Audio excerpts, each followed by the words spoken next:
Hi hello ನಮಸ್ತೆ. ನಾನು ನಿಮ್ಮ ಗೀತಾ ಸಕ್ರಾಯಪಟ್ಟಣ. ನನ್ನ ಚಾನಲ್ಗೆ ಯಾರೆಲ್ಲ ಫಸ್ಟ್ ಟೈಮ್ ನೋಡ್ತೀರ ಲೈಕ್ ಮಾಡಿ, ಶೇರ್ ಮಾಡಿ, ಸಬ್ಸ್ಕ್ರೈಬ್ ಮಾಡಿ, ಪಕ್ಕದೆಲ್ಲರ ಬೆಲ್ಲೈಕನ್ ಸಹ ಕ್ಲಿಕ್ ಮಾಡಿ. ನಾನು ಇವತ್ತು ತೊಂಡೆಕಾಯಿ ಮಸಾಲ ರೈಸ್ ಮಾಡೋಣ ಅಂತ ಬಂದಿದ್ದೀನಿ. ತುಂಬ ಟೇಸ್ಟಿಯಾಗಿರುತ್ತೆ, ಬೇಗ ಸಹ ಕ್ವಿಕ್ಕಾಗಿ ಮಾಡ್ಕೋಬೋದು. ಇಲ್ಲಿ ನಾನು ಒಂದು ಕುಕ್ಕರ್ ಇಟ್ಕೊಂಡಿದ್ದೀನಿ. ಕುಕ್ಕರ್ಗೆ ಸ್ವಲ್ಪ ಆಯಿಲ್ ಹಾಕ್ಕೊಂಡಿದ್ದೀನಿ. ಒಂದು 4ರಿಂದ 5 ಟೀ ಸ್ಪೂನಷ್ಟು ಆಯಿಲ್ ಹಾಕ್ಕೊಂಡು ಸಾಸಿವೆ ಹಾಕ್ಕೊಂಡಿದ್ದೀನಿ. ಸ್ವಲ್ಪ ಕರಿಬೇವು ಹಾಕ್ಕೊಂಡಿದ್ದೀನಿ. ಅದಾದ ನಂತರ ನಾನಿಲ್ಲಿ ಮಸಾಲೆ ಐಟಮ್ ಹಾಕ್ಕೊಳ್ತೀನಿ.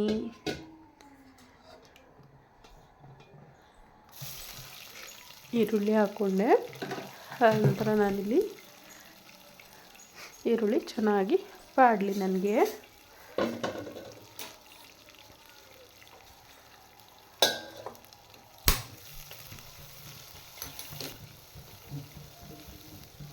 ಈರುಳ್ಳಿ ಬಾಡಿದ ನಂತರ ನಾನಿಲ್ಲಿ ಪಲಾವ್ ಎಲೆ ಹಾಕ್ಕೊಂಡಿದ್ದೀನಿ.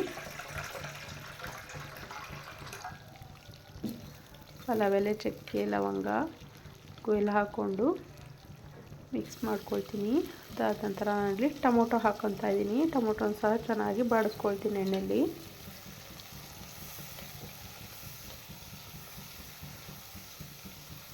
ನೋಡಿ, ಎಣ್ಣೆ ಸ್ವಲ್ಪ ಜಾಸ್ತಿ ಹಾಕ್ಕೊಳ್ಳಿ ಇದಕ್ಕೆ.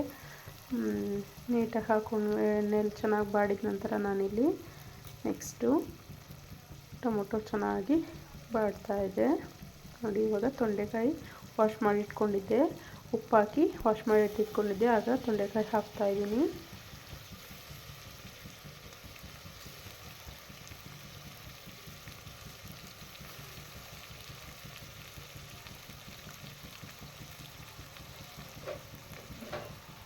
ತೊಂಡೆಕಾಯಿನೂ ಸಹ ನೀಟಾಗಿ ಬಾಡಿಸ್ಕೊಳ್ಳಿ. ಚೆನ್ನಾಗಿ ಎಣ್ಣೆಲ್ಲೇ ನೀಟಾಗಿ ಫ್ರೈ ಆಗಬೇಕದು.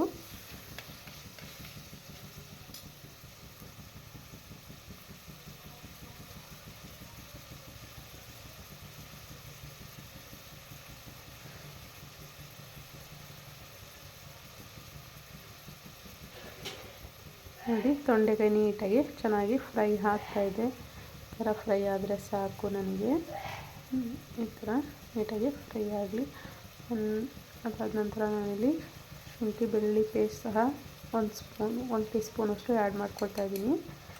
ಶುಂಠಿ ಬೆಳ್ಳುಳ್ಳಿ ಪೇಸ್ಟ್ ಆದ ನಂತರ ಇದನ್ನು ಸಹ ನೀಟಾಗಿ ಶುಂಠಿ ಬೆಳ್ಳುಳ್ಳಿ ಹಸಿ ಸ್ಮೆಲ್ ಹೋಗೋವರೆಗೂ ಚೆನ್ನಾಗಿ ವೆಜಿಟೇಬಲ್ಸ್ ಜೊತೆಗೆ ಚೆನ್ನಾಗಿ ಬಾಡಿಸ್ಕೊಳ್ಳಿ. ಅದಾದ ನಂತರ ನಾನಿಲ್ಲಿ ಸ್ವಲ್ಪ ಅರಿಶಿನ ಹಾಕ್ಕೊಳ್ತಾ ಇದ್ದೀನಿ. 1/4 ಟೀ ಸ್ಪೂನಷ್ಟು ಅರಿಶಿನ ಹಾಕ್ಕೊಳ್ತೀನಿ. ಇದಕ್ಕೆ ಸ್ವಲ್ಪ ಅಚ್ಚ ಪುಡಿ,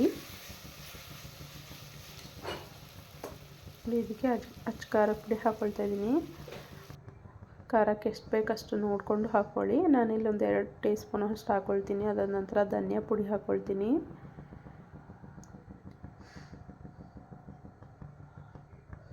ಅದಾದ ನಂತರ ಇಲ್ಲಿ ಸ್ವಲ್ಪ ಗರಂ ಮಸಾಲೆ ಸಹ ಆ್ಯಡ್ ಮಾಡ್ಕೊಳ್ತಾ ಇದ್ದೀನಿ. ನೀಟಾಗಿ ಮಿಕ್ಸ್ ಮಾಡ್ಕೊಳ್ಳೋಣ. ಈಗ ಮಿಕ್ಸ್ ಆಯಿತು, ನನಗೆ ಸಾಕಿಷ್ಟ ಆದರೆ ಸ್ವಲ್ಪ ಈಗ ನೀರು ಆ್ಯಡ್ ಮಾಡಿಕೊಂಡು ಗ್ರೇವಿ ಥರ ಇದನ್ನು ಬೇಯಿಸ್ಕೊಳ್ತೀನಿ ನಾನು. ಸ್ವಲ್ಪ ಒಂದು ಕಪ್ಪಷ್ಟು, ಚಿಕ್ಕ ಕಪ್ಪಲ್ಲಿ 1 ಕಪ್ಪಷ್ಟು ನೀರು ಆ್ಯಡ್ ಮಾಡಿಕೊಂಡು ಸ್ವಲ್ಪ ಗ್ರೇವಿ ಥರ ಇದನ್ನು ಕುದಿಸ್ಕೊತೀನಿ. ಈ ಟೈಮಲ್ಲಿ ಈ ಥರ ಮಾಡಿಕೊಂಡ್ರೆ ಚೆನ್ನಾಗಿರುತ್ತೆ. ಇದಕ್ಕೆ ವೆಜಿಟೇಬಲ್ಸ್ಗೆಲ್ಲ, ಅದಾയത് ತೊಂಡೆಕಾಯಿಗೆ ತುಂಬ ಚೆನ್ನಾಗಿ ಮಸಾಲ ಹಿಡಿಯುತ್ತಲ್ಲ, ಆಗ ಟೇಸ್ಟ್ ಸಹ ಚೆನ್ನಾಗಿ ಬರುತ್ತೆ. ಈ ಥರ ಗ್ರೇವಿ ಆಯಿತು ನನಗೀಗ. ನಾನು ಅಕ್ಕಿ ವಾಶ್ ಮಾಡಿಟ್ಟಿದ್ದೆ, ಅಕ್ಕಿನೂ ಸಹ ಇದಕ್ಕೆ ಹಾಕ್ಕೊಳ್ತಾ ಇದ್ದೀನಿ. ನಾನು 1 ಕಪ್ಪಷ್ಟು ಅಕ್ಕಿನ ವಾಶ್ ಮಾಡಿ ಎತ್ತಿಟ್ಟಿದ್ದೆ. ದೊಡ್ಡ ಕಪ್ಪಲ್ಲಿ 1 ಕಪ್ ತೊಗೊಂಡಿದ್ದೀನಿ.